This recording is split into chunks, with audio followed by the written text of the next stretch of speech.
সাথে মেহেরপুরের পশুর খামার থেকে যুক্ত হয়েছেন মুজাহিদ আল মুন্না এবং ব্রাহ্মণবাড়িয়ার 22 মৌজা পশুর হাট থেকে আছেন আজিজুল সঞ্চয়। শুরুতেই যাব মেহেরপুরে।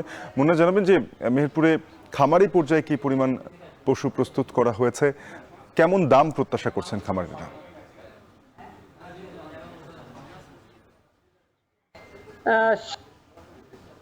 আমি জানিয়ে রাখি, কিন্তু প্রাণী সম্পদ সমৃদ্ধ জেলা হিসেবে পরিচিত এবং এখানে প্রচুর পরিমাণে কিন্তু প্রাণী সম্পদ, বিশেষ করে গরু, ছাগল, ভেড়া, মহিষ এগুলা কিন্তু পালন করা হয়।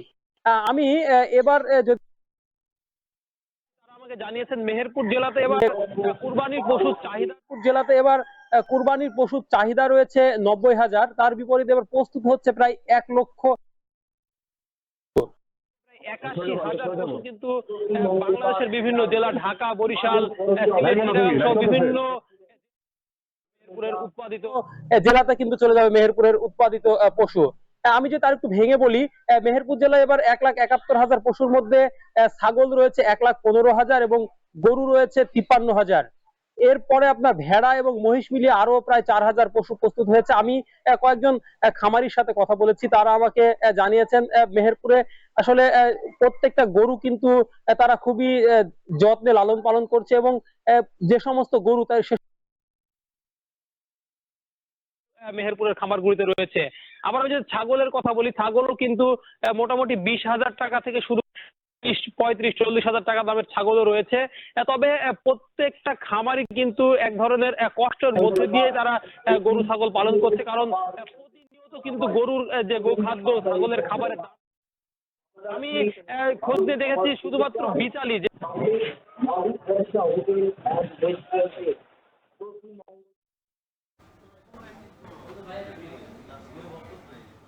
টোটাল 1,71,000 গরু থেকে প্রায় 1100 কোটি টাকা বাণিজ্য হবে বলে ধারণা করা হচ্ছে। শাফিন, এই ছিল আমার কাছে গরু খামারের সর্বশেষ।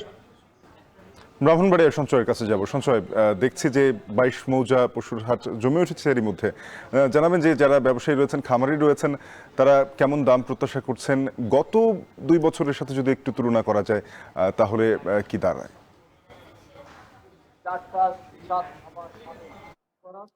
শাফিন, ব্রাহ্মণবাড়িয়া এবার প্রায় 14,000-এর বেশি খামারে 1,35,000-এর মতো গরু, ছাগল, মহিষ কিন্তু কুরবানির যোগ্য পশু প্রস্তুত করা হয়েছে এবং এবার ব্রাহ্মণবাড়িয়া জেলায় 121টির মতো পশুর হাটে পশু কেনা বেচা হবে। তার মধ্যে 20টি হাট স্থায়ী এবং 101টি হাট হচ্ছে অস্থায়ী হাট এবং সবগুলো হাটেই কিন্তু এখন প্রায় কিন্তু পশু বেচাকেনা কিন্তু ইতিমধ্যে শুরু হয়ে গেছে এবং আপনি নিশ্চয়ই দেখতে পাচ্ছেন পেছনে আমি এখন আছি ব্রাহ্মণবাড়িয়ার নবীনগর উপজেলার 22 মৌজা পশুর হাটে। এটি কিন্তু পূর্বাঞ্চলের মধ্যে অন্যতম বৃহৎ একটি পশুর হাট এবং প্রতি হাটবারে এখানে কিন্তু অন্তত 5 থেকে 8 কোটি টাকার মতো কিন্তু পশু কেনা বেচা হয়। তবে এখন যেহেতু ঈদ মৌসুম শুরু হয়ে গিয়েছে, এখানে কিন্তু এখন কিন্তু বেচা বিক্রি বাড়বে বলে এখানকার যারা ব্যবসায়ী আছেন তারা আমাদেরকে বলেছেন।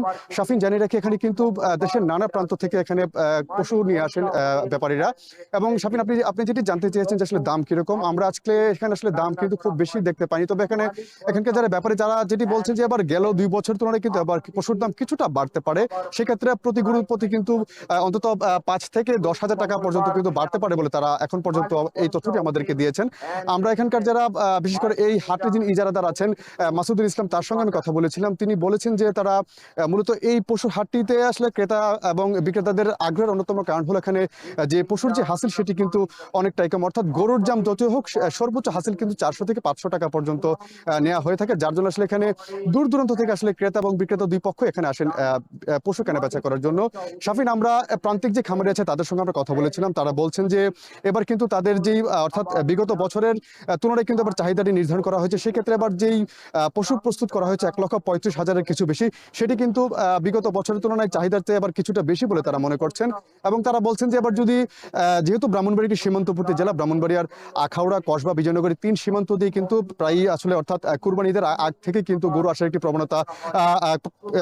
প্রবণতা কিন্তু লক্ষ্য করা যায়। সেক্ষেত্রে এখানকার প্রান্তিক খামারিরা কিন্তু বলছেন যে যদি এবার যদি আসলে যে সীমান্ত দিয়ে যদি সীমান্ত থেকে যদি গরু না আসে, সেক্ষেত্রে কিন্তু এখানকার যারা খামারি আছেন তারা কিন্তু এবার ভালো দাম পাবেন এবং তারা কিন্তু বলছেন যে এবার তারা যে পশু লালন পালনে তাদের যে খরচ সেটিও কিন্তু খুব বেশি পড়েনি। সেক্ষেত্রে এবার তারা আশা করছেন যে যদি সীমান্ত দিয়ে গরু না আসে তারা যেই লালন পালন যেই টাকা তাদের খরচ হয়েছে তার থেকে কিন্তু কিছুটা বাড়তি তারা পশু তারা বিক্রি করতে পারবেন এবং তারা কিন্তু বেশ ভালো মুনাফা করতে পারবেন বলে তারা মনে করছেন। এবং তারা আরেকটি তথ্য দিচ্ছেন যে তারা সেক্ষেত্রে যদি দেশীয় যে গরু মহিষের যে লালন পালন সেটি যদি বৃদ্ধি করা যায় সেক্ষেত্রে কিন্তু যে আমদানির যে নির্ভরতা সেটি কিন্তু অনেকাংশে কমে আসবে। তো শাফিন, আমার কাছে এই ছিল ব্রাহ্মণবাড়িয়ার 22 মৌজা পশুর হাট থেকে এখানকার পশু কেনা বেচা সংক্রান্ত সবশেষ তথ্য। আজিজুল সঞ্চয় ব্রাহ্মণবাড়িয়া থেকে, এর আগে মুজাহিদ আল মুন্না মেহেরপুর থেকে যুক্ত হয়ে জানাচ্ছিলেন কোরবানির পশু প্রস্তুতের খবর। ছাত্রদল নেতা